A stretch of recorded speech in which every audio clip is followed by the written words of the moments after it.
प्रभु यीशु मसीह के नाम में आप सभी को जय मसीह की। स्ट्रॉन्ग टावर चैनल में आप सबों का स्वागत है।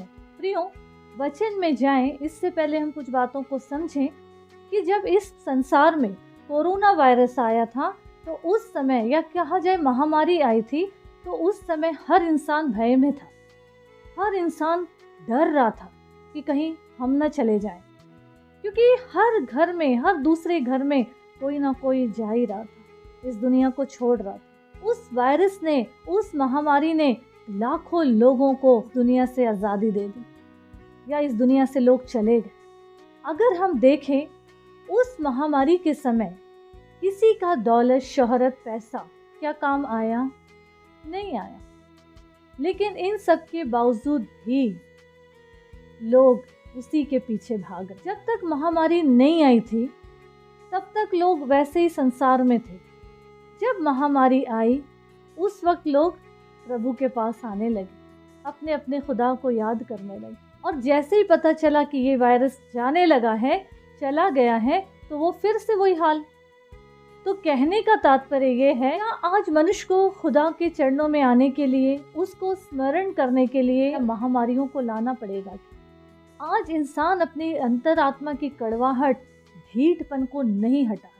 जब यीशु मसीह इस पृथ्वी में थे, 3.5 साल जब उन्होंने सेवकाई दिए, उन्होंने सिर्फ भलाई किए, प्रिय, चंगाई किए, दुष्ट आत्मा को निकाले, मुर्दे जिंदा हुए, हर एक चीज में भूखों को तृप्त किए, वचन से भी, अनाज से भी। वचन से अगर हम देखें, मत्ती रचित सुसमाचार उसका 9 अध्याय उसका 35 पद में अगर हम देखेंगे तो लिखा है, और यीशु सब नगरों और गांव में फिरता रहा और उनकी सभाओं में उपदेश करता और राज का सुसमाचार प्रचार करता और हर प्रकार की बीमारी, दुर्बलता को दूर करता रहा। यीशु मसीह जो हैं, वो जब तक दुनिया में थे उन्होंने सिर्फ भलाई किया। अगर हम मरकुस रचित सुसमाचार 3 अध्याय उसका 10 पद देखेंगे तो वहाँ भी क्या लिखा, क्योंकि उसने बहुतों को चंगा किया था, इसलिए जितने लोग रोग से ग्रसित थे उसे छूने के लिए उस पे गिरे पड़ते थे। यीशु मसीह को छूने के लिए, क्योंकि वो सामर्थ्य से भरे हुए थे, उनके कपड़ों में, उनके हर एक चीज में एक सामर्थ्य निकलती थी और लोग अच्छे होते थे। आज लोग बलवा पे बलवा कर रहे हैं, परमेश्वर की अच्छाई का रिजल्ट हमेशा गलत दे रहे हैं।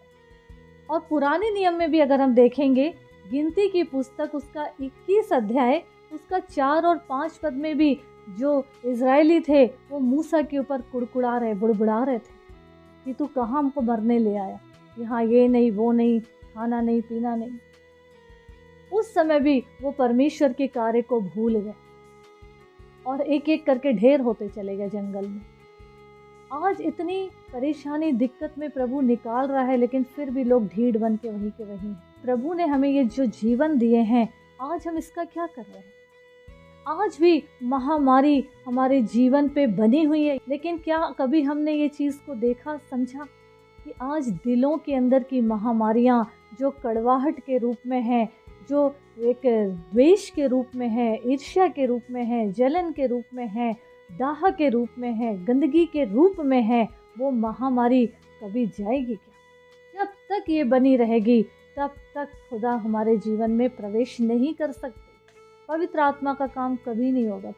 जब मनुष्य के पास कुछ नहीं होता है, जब दुख में रहता है, तकलीफ में रहता है, तो उस समय वो खुदा ये दे दे करता रहे, और जब उसको सब कुछ मिल जाता है फिर वो बेईमान हो जाता है परमेश्वर की ओर और उसको भूल जाता है, फिर उसका वही काम शुरू हो जाता है। तो प्रियो, हमको ये समझना है कि परमेश्वर का वचन जो बार बार हमसे हर पल, हर क्षण हमारे जीवन को बदलना चाहता है, क्या हम खुद को बदल सकते हैं? आज हमको परखना है अपने जीवन को, परमेश्वर के साथ साथ चलना है।